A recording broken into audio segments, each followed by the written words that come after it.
Leif Erikson sailed across the sea, the millennium's very first hero, while Sid Raha in India discovered the number 0.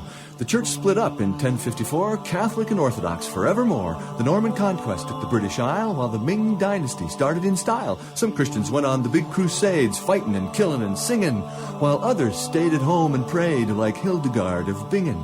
St. Francis, St. Clair, and Genghis Khan, and the Magna Carta with old King John. The tower in Pisa took a dip and a lurch, but Notre Dame is a pretty nice church. The Aztecs came to Mexico in 1260, plus or minus, and Cambridge U started up to go. We heard from Rumi and Thomas Aquinas.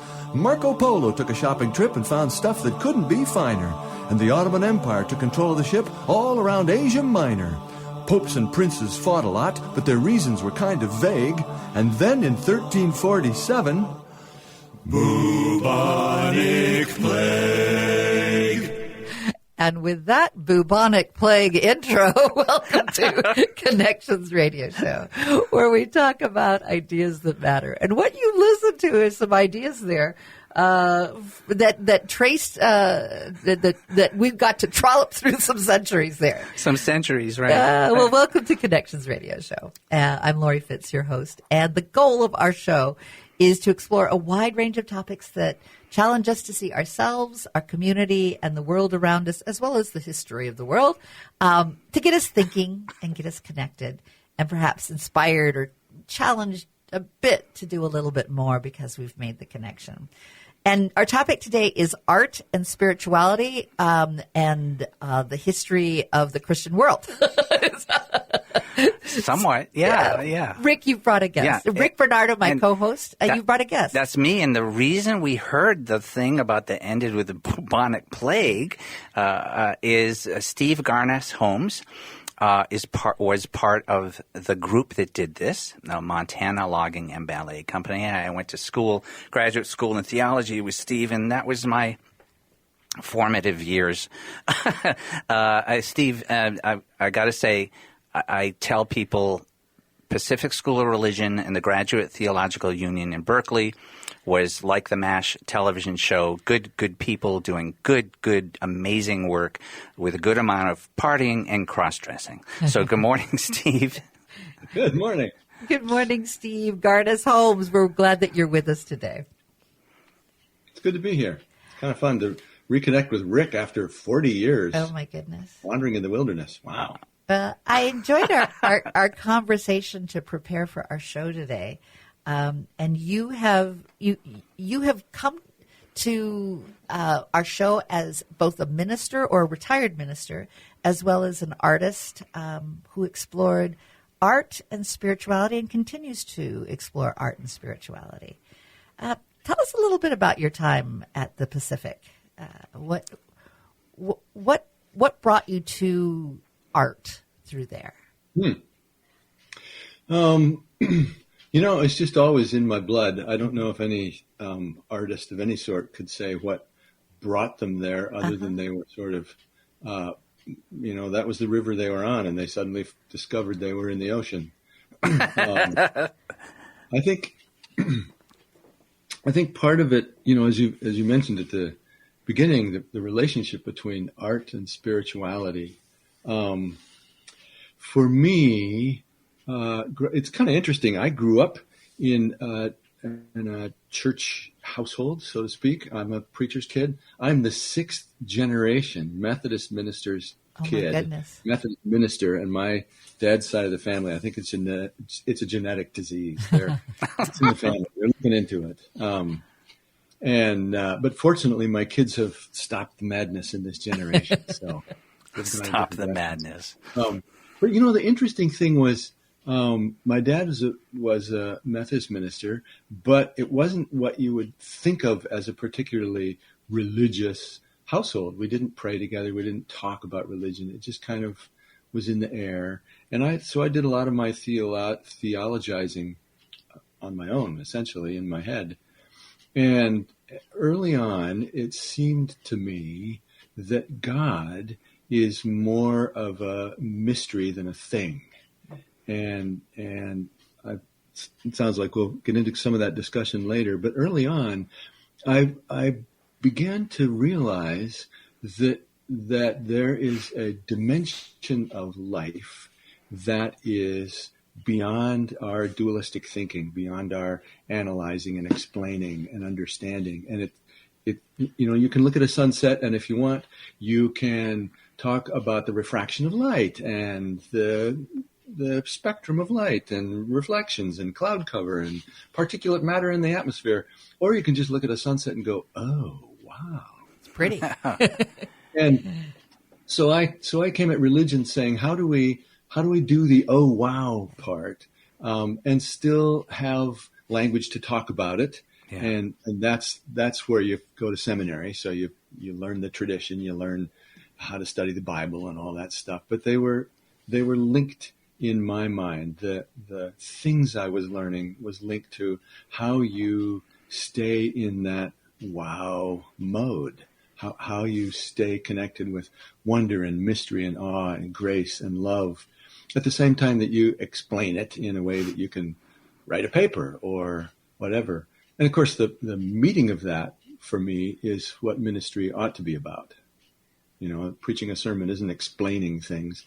It's helping open people's eyes so they see the sunset and go, oh, wow. Yeah. And when you speak of the sunset, I think of when I was a kid, also Northern California, having horses, and would love to look at sunsets and sunrises on horseback. I always felt like God was a creator in terms of God was an artist, that and all was creative. It all was part of creation. And when you were part of the creation, when you were really part of the creativity, that there was creativity all around us in the creation of the earth, of us, of our animals, of our land, of our plants. Yeah. And that's the wonder as well. It's so much a part of being human is this. It's kind of a miracle when you think of it, that we can have a vision or an idea, and it's not there, it's not real, but we can create it. And it could be an experience, it could be an object, it could be a whole nation, it could be anything, it could be science. And it's the first image of Adam and Eve is really in God's image as a creative force. I mean, anytime I try to make sense of that and I read and I do the theology, kind of goes back to that. It's kind of more like, how do we create sunsets, and how does that happen anyway? In looking at art as poetry and what you bring in music and poetry and what, had you done poetry from the beginning in looking at your relationship with God and your relationship of exploring your what spirituality, and tell me, you have a nice distinction about what spirituality is. Yes, for me, spirituality is it's one of those words that's become so ubiquitous that it has 4,000 definitions and they all average out to cold oatmeal. But for me, spirituality means our relationship and our intentional relationship with what really is, with a capital I. That's your spirituality. How do you connect with what is beyond all of our habits and assumptions and ideas and beliefs, but what just plain is?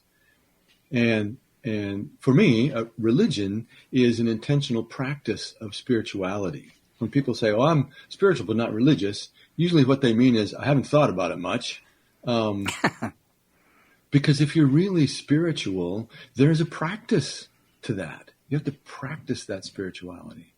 I often, when I talk about poetry, I'll say poetry is 95% paying attention and 5% taking really good notes. And I think spirituality is that paying attention part.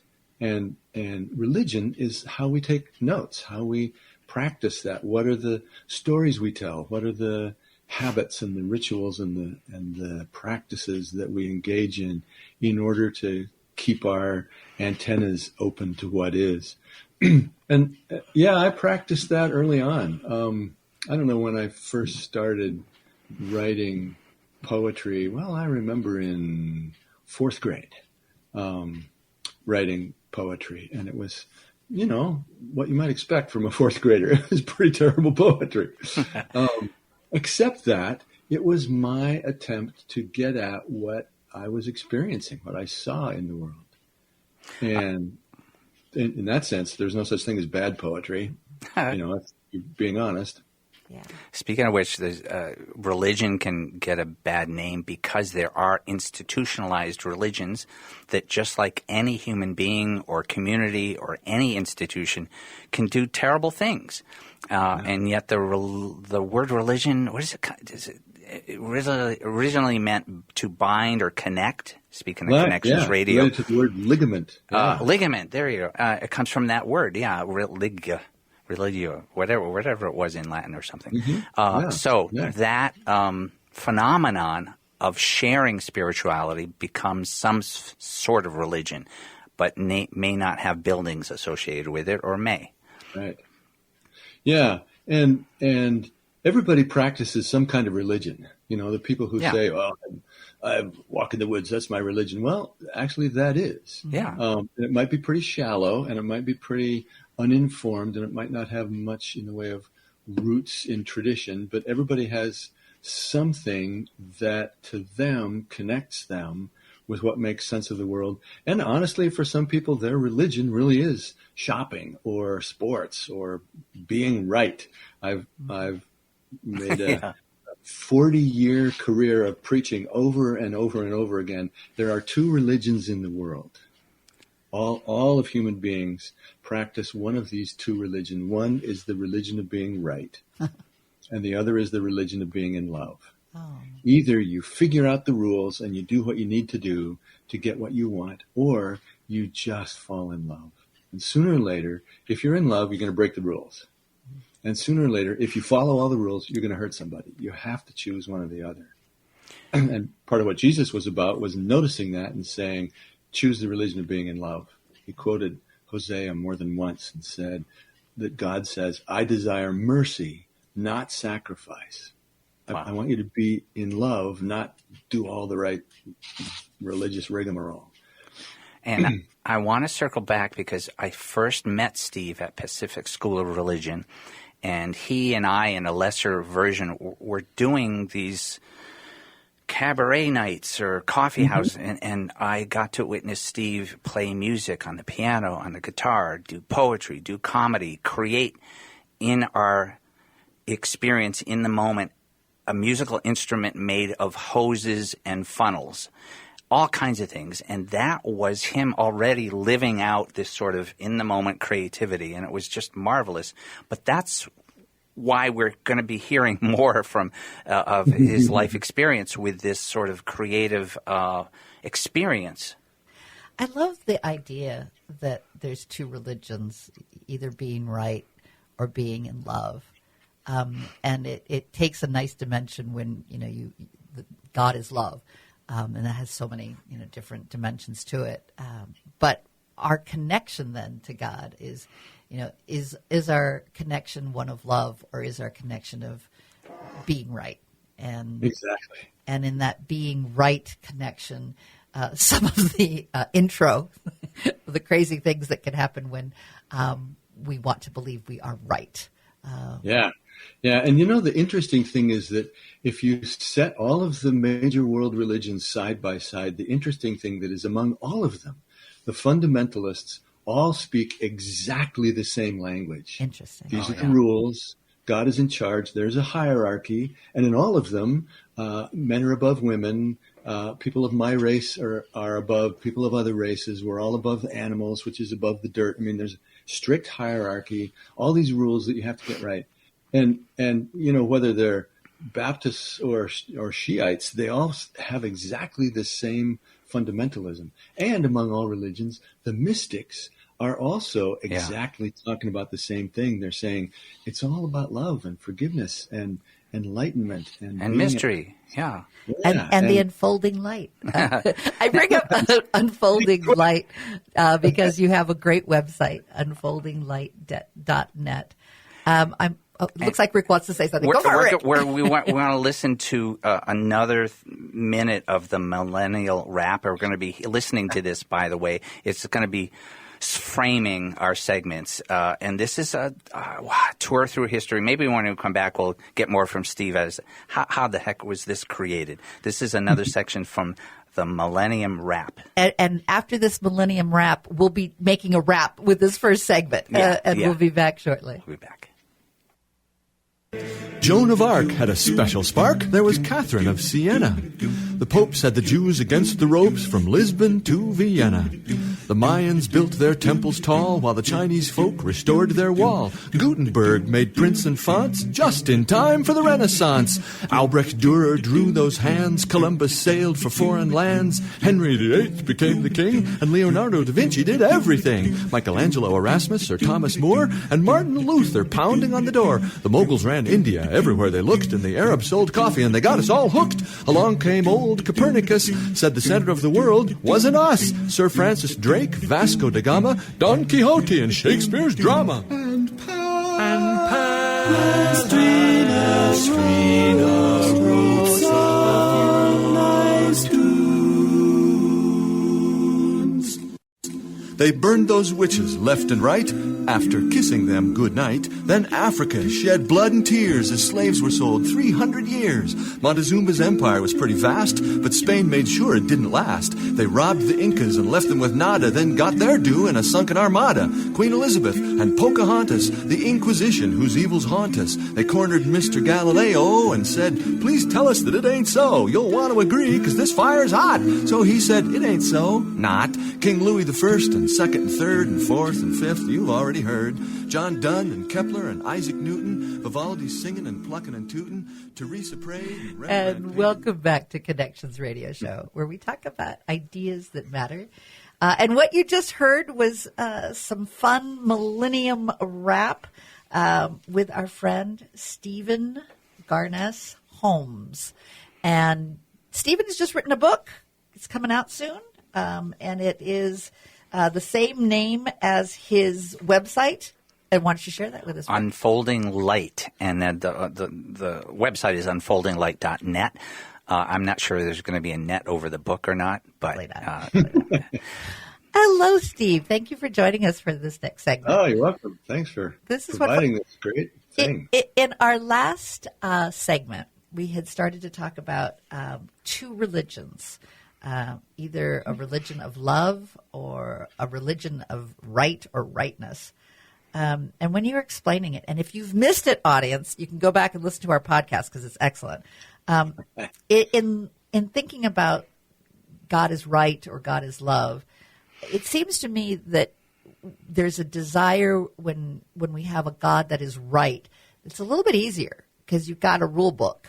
Of right and wrong that you can just follow, and if you follow the rule book and behave, all will be well.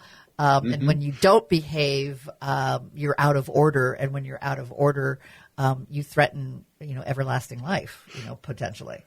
How does that sense of easiness, but in many ways it's really hard to follow all the rules, but there's an easiness of like a life direction versus being in sort of a complex world of having to make decisions based on many other factors that aren't about rules. Part of the sneaky thing about how easy it is that it seems like human beings, as a part of our very nature, are incapable of trusting that we're okay. That there's a fancy and about 97% misusable theological term for that, which is original sin. It doesn't mean that we're bad. Yeah. It means that in our very guts, we don't know how to trust that we are beloved, that there is this infinite love that holds us. Because we don't trust that, we spend our lives basically trying to earn it, trying to hang on to it, trying to, like I say, prove that we're right, that we're deserving, that we're the righteous ones who need to go to heaven. And that doubt nags at us so much that we essentially gaslight ourselves Yeah. into thinking, well, I don't really deserve to go to heaven, but I'm going to just make sure that I do anyway. And that doubt makes it seem right for us to keep on trying to be right. And it makes it feel like the easy way. And the way of trusting that we are beloved feels a lot more challenging. And So in some ways, it feels easier to just follow the rules, Right. even if we know we're going to mess up. But underneath that is a deservability, right? And there's so much acting out that comes from that lack of a spiritual self-esteem.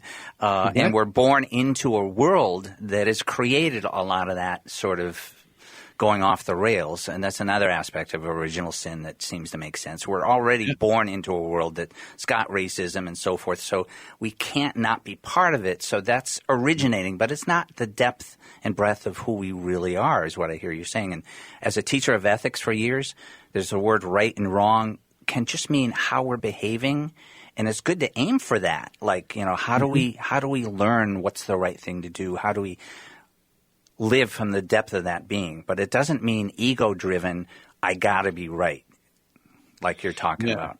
Yeah, it's more, it's interesting in the Bible talks a lot about righteousness. And of course, in our religion of trying to be right, we say, oh, that means being right.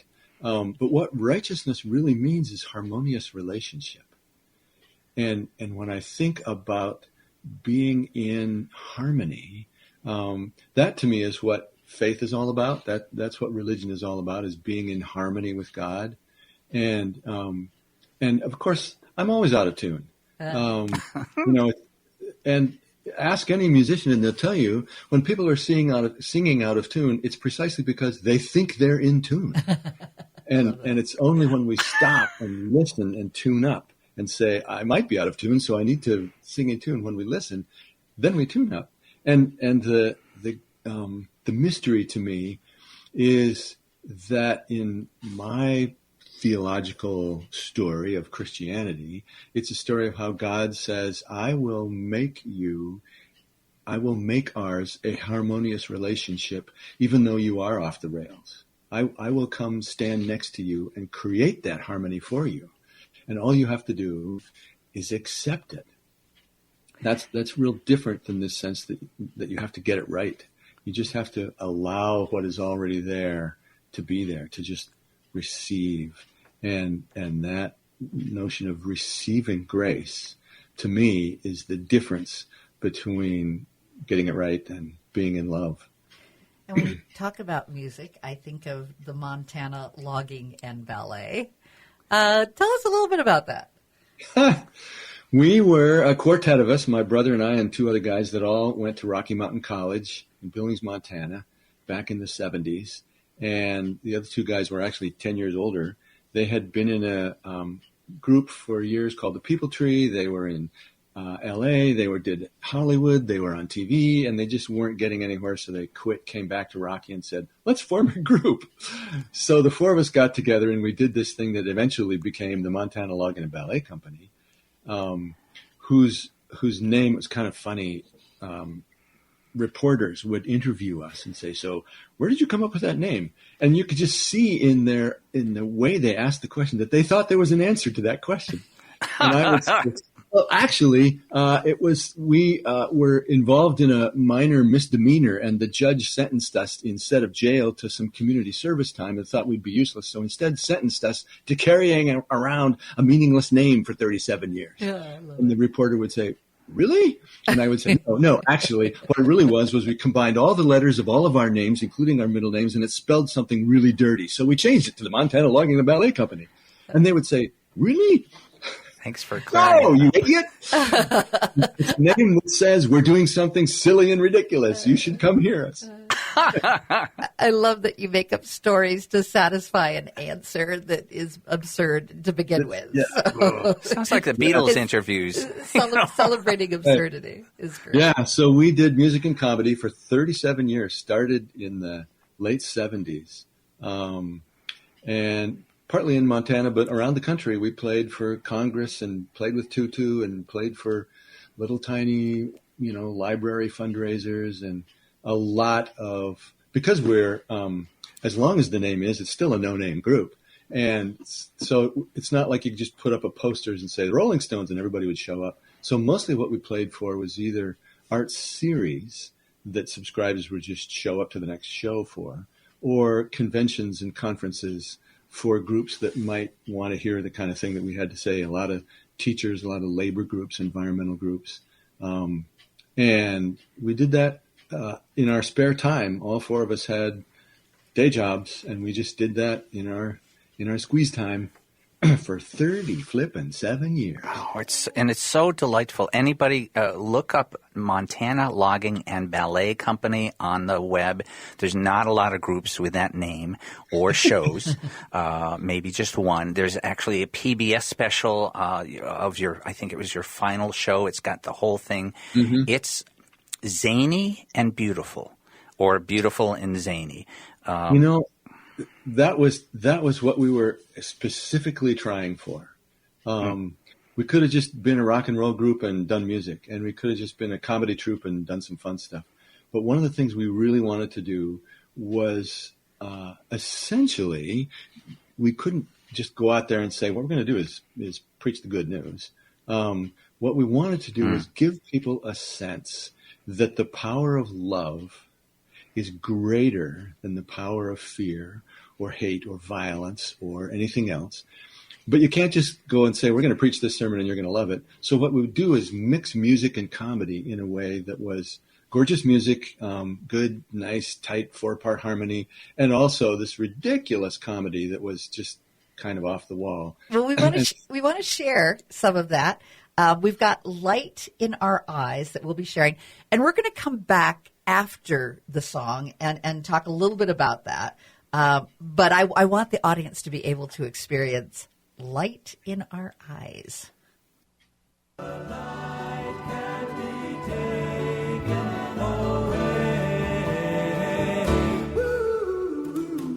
In all our dreaming, the world is open, open. We are not dreaming, our eyes are open, open. With all our hearts, we are hoping, hoping. With all our hands, we are hoping, hoping. In all our dreaming, the world is open, open. We are not dreaming, our eyes are open, open. With all our hearts, we are hoping, hoping. With all our hands, we are hoping, hoping. We shall sing till the children all gather home, for our hope never dies. No matter the darkness, we still journey on, for hope is the light in our eyes. We shall sing till the children all gather home, for our hope never dies. No matter the darkness, we still journey on, for hope is the light in our eyes. For hope is the light in our eyes. I love that. For hope is the light in our eyes. Interesting thing about that song, it's among a little handful in which I, in my 40 years as a pastor, wrote a lot of worship music, a lot of hymns for the congregation to sing. And sometimes I would just write new words to familiar tunes so that they could just launch right in and sing it to the tune of Morning is Broken or something like that. But a lot of times I would write original tunes. And a few times what I did is stole those tunes from either the stage or the church to use in the other setting. I would just write a different set of words. And this is one of those. We could sing that on stage and it's just a song about hope. I also have one called Eternal Life that you can actually buy the sheet music on my website that's a hymn for the congregation to sing with that tune, but it's a reflection on a passage from the first letter of John, in which he talks about, we know that we've passed from death to life because we love one another. So there were a couple of those that I did. There was one a Jamaican tune with kind of a nice calypso feel about being in the boat with Jesus. And I stole the tune, put together a different bridge, and used it on stage as a song about our national energy policy. I love it. It's like two sides of the river. You know, you have the riverbank on one side and the riverbank on the other, but they both flow with the love and they both flow with the hope. And you know, there's a theological reason for that, and it has to do with humor, actually. Yeah. And I know this is foreign and uncomfortable for Rick to talk about, but let's talk about humor. It's his favorite, as you know. As we know. The thing is, one sort of rise to a higher level to do is to sort of rise to a higher level and hold both of those things in our heads at the same time.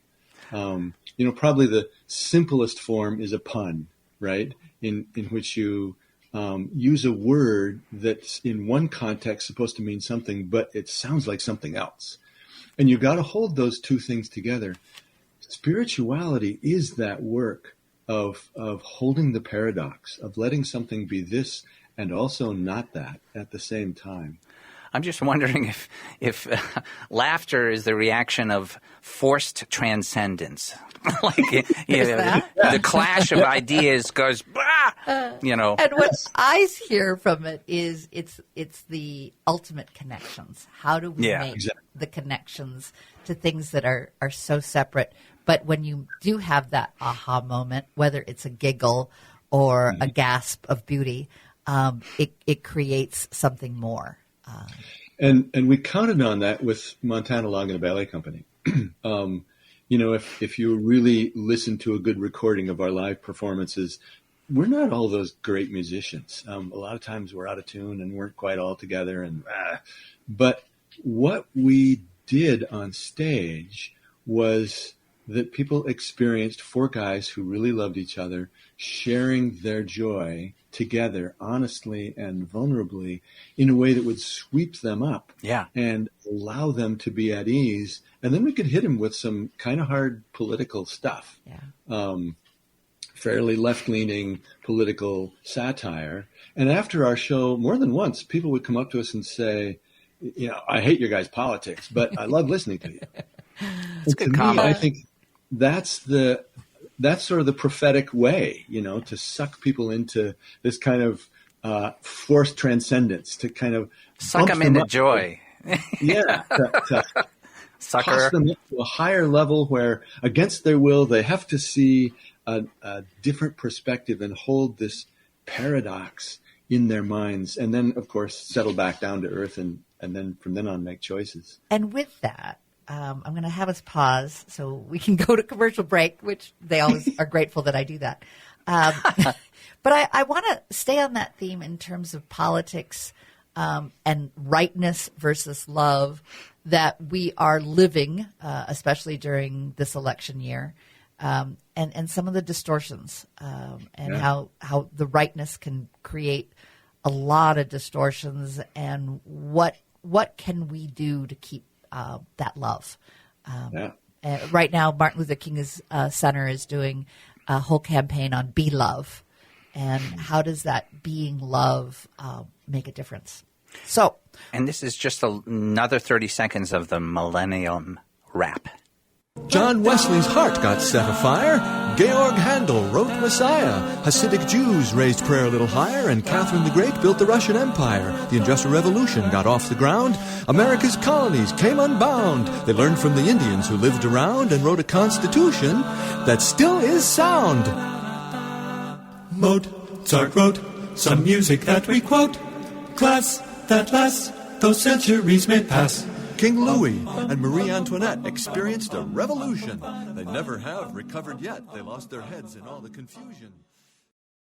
taught us to see between the lines. The Great Depression, Charlie Chaplin, the Holocaust, World War II, Hiroshima, the UN, Rosa Parks and Elvis Presley too, Castro in Cuba, China and Tibet, and John F. Kennedy, the Armstrongs, both Neil and Louis, Walter Cronkite and TV, the Communists, the Beatles, and Martin Luther King, Mao Zedong and Nixon and that Cold War pandering, Woodstock and airlines flying and rockets to the moon and Mars, ban the nukes, species dying and the planet eaten alive by cars, maps that shifted weekly from adding brand new nations as European colonies achieved their liberation.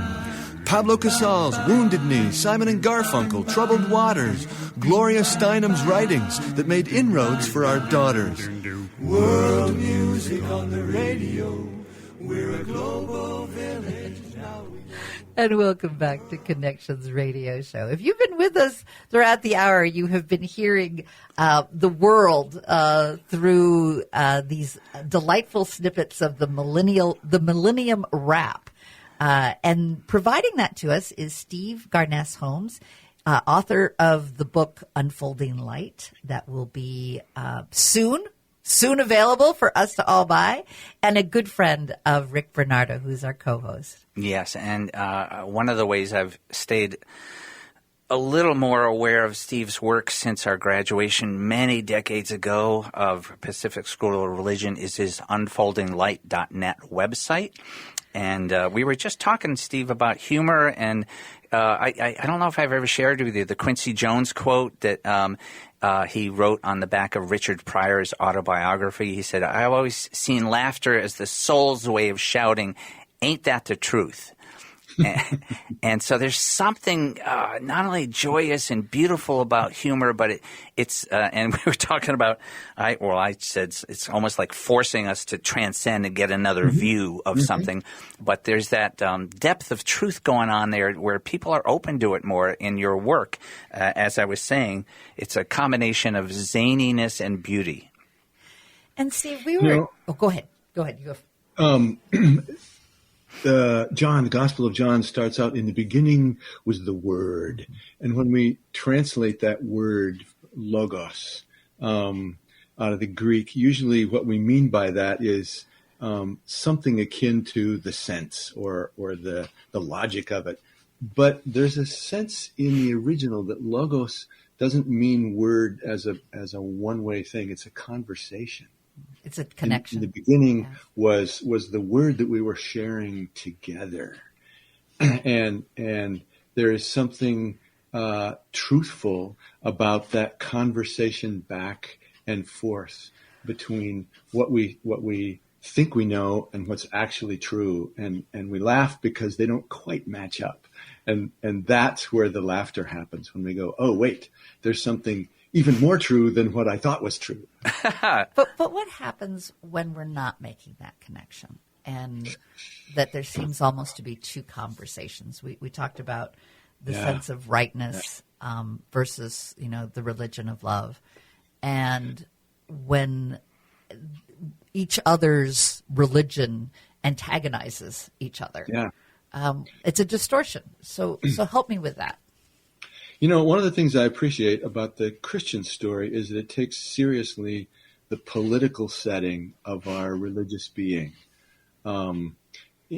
If I were to boil Jesus's message down to one thing that he would spend his life doing, it's this: God is pure love, and that love is for everybody.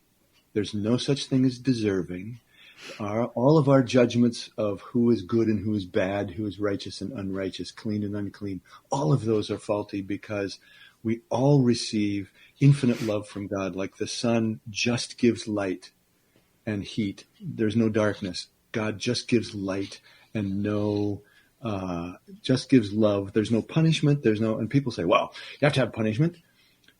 But the cause of our sin is our lack of trust. And the way God heals that is to give us what we can trust and allow us to get to that point.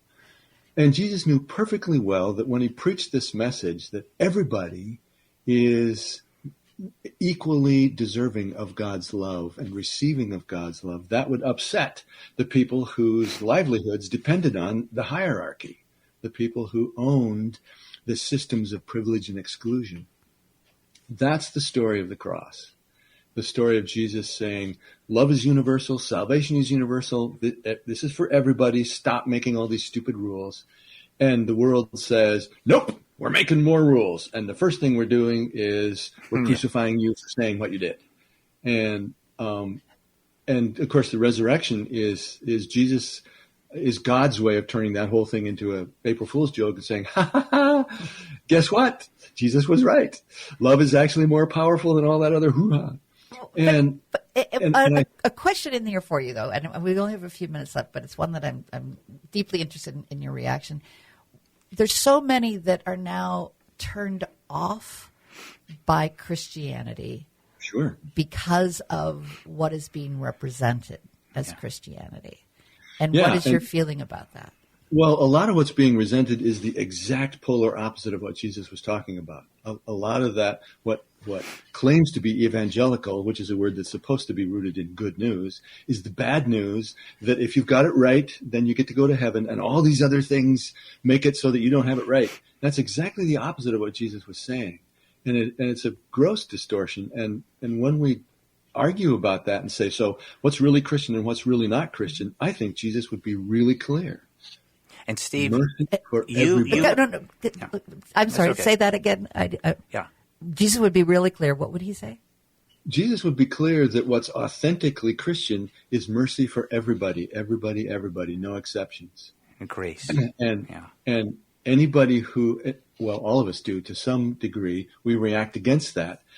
There are the MAGA folks who say, well, it's not the immigrants and not the gays and not that stuff. And you know what? I have to admit, I say it's the MAGA folks. Mm-hmm. We all play that game. And Jesus says, no, it's for everybody. And to me, that's the real crucial razor blade that you can use to dissect when we're talking about what's true to Christianity, what offers freedom and power to absolutely everybody, and what restricts it to some people and not others. And Steve, I just wanted to say thank you for being another example of what religion can be and what spirituality can be. And I don't know anybody that you and I went to school with who is other than that. Really. Yeah, we were lucky. We had some pretty good classmates. It was a pretty good time. And with that, I just want to do a good plug for the unfoldinglight.net. You'll find all sorts of wonderful pieces there to consider and to share and to contemplate of love. And your book coming out, and it's coming out in May, did you say? I think in May. Coming out in late May, a book of 184 poems over the last 45 years of writing poems. Picked a few out of my few of my favorites. Yeah. Terrific. Thanks, Steve. Thanks so much for joining us. Absolutely. And we hope that you'll come back again. This is going to be a tough year, and I think we need all the love our country can get during this challenging time, and your words are inspiring and thoughtful and create the connections that I hope will make us a better place. Sweet.